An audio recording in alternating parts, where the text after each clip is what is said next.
আসসালামু আলাইকুম ওয়া রাহমাতুল্লাহ।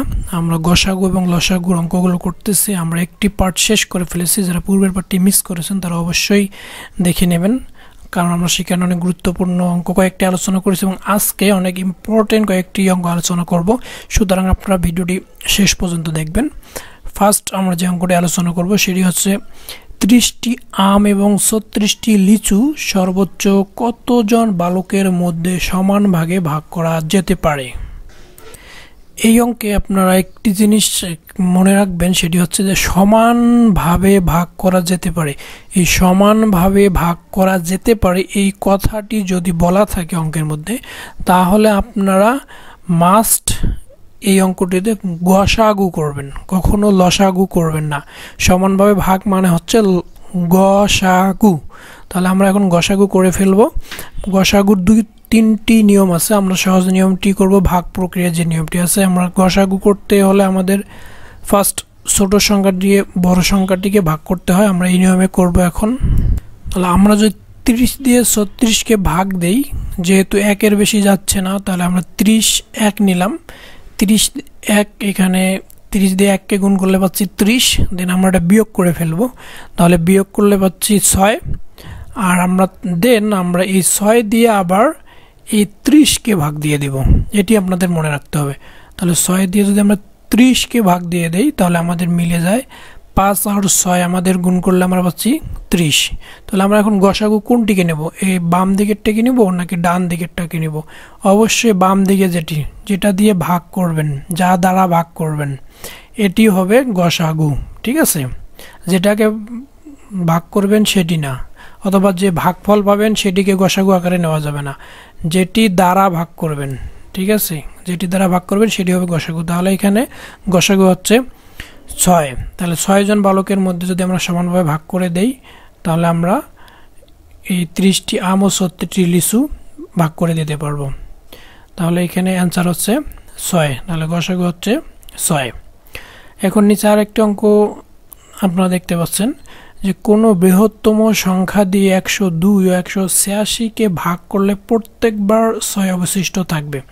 আমি এর আগের ভিডিওতে একটি কথা বলেছি, যারা পূর্বে ভিডিওটি দেখেছেন তারা অবশ্যই মনে রেখেছেন যে এই যে বৃহত্তম এবং ক্ষুদ্রতম বলতে একটা কথা আছে। যদি ক্ষুদ্রতম কথা বলা থাকে, ক্ষুদ্রতম থাকলে লসাগু করবেন অবশ্যই। আর যদি বৃহত্তম লেখা থাকে, বৃহত্তম থাকলেই আপনাদের গসাগু করতে হবে।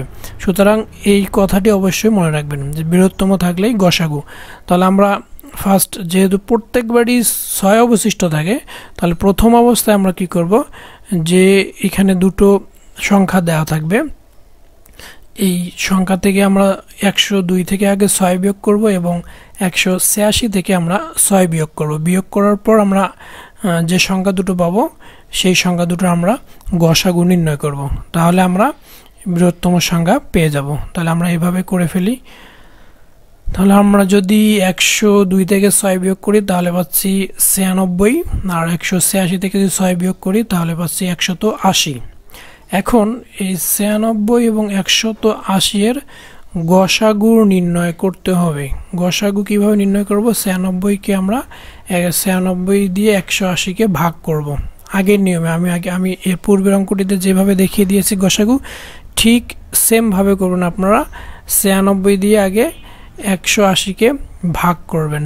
ভাগ করার পর আপনারা বিয়োগ করবেন। বিয়োগফল যেটি পাবেন সেই বিয়োগফল দিয়ে আবার 96কে ভাগ করবেন। একই নিয়মে উপরে যেভাবে আমি করে দিছিলাম সেভাবে আপনারা গসাগু করবেন। আমি এটা দেখাচ্ছি না, আমি আশা করি আপনারা পারবেন। তাহলে এটার গসাগু হবে 12। তাহলে এর অ্যান্সার হবে 12 আমাদের। তাহলে বৃহত্তম সংখ্যা হবে 12।